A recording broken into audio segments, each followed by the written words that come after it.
All right, so I will be walking you through what we are doing on Wednesday, October 7th for our asynchronous task. So we finished up our thinking about being using some examples. Now we're really going to try to drill down what a actual definition of these terms are. So we're exploring how E. Cummings, who is a poet that lived in the 20th century, thinks about these terms. So if you have your student reader, that little red book, this is the first actual piece in it. It is on page 17. But if you don't have that or you prefer using other things, I have an audio version of it here.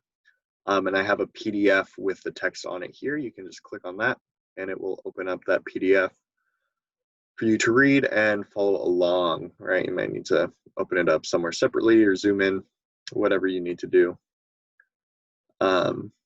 This is going to be a difficult piece. So today we're really just kind of dipping our toes in the water. So I'd like you to read and or listen to it at least twice. What I know helps some people is if you listen to it as you read it.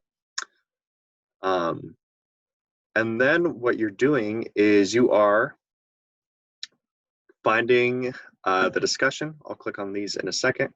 And you are writing in at least 3 sentences what you think Cummings is talking about in this piece. What do you think's going on? What is he referring to? What are some of his big ideas? Almost more importantly, what are 2 questions you have about the piece, about the context, about the way he chooses to describe things? It could be anything.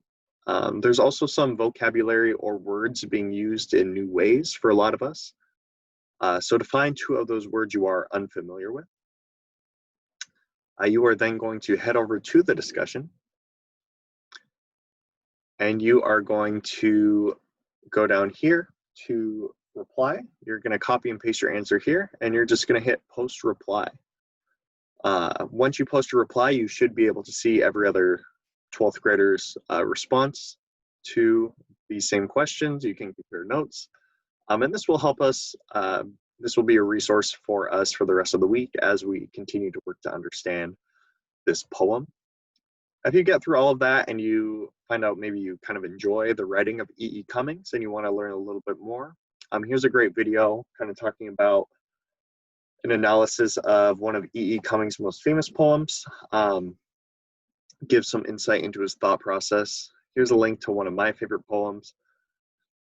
And here's literally anything you might want to know on him. It's a whole essay from poetry.com or Poetry Foundation.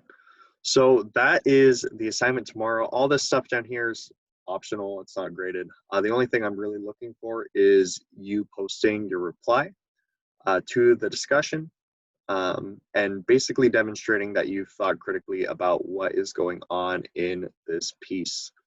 It is called, it's a section from non-lecture 2, I and Their Son.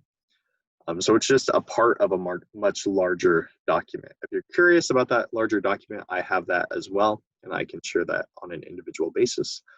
Stop by the Zoom anytime between 8 and noon. I'll be here ready to answer some questions, and I hope to see you then.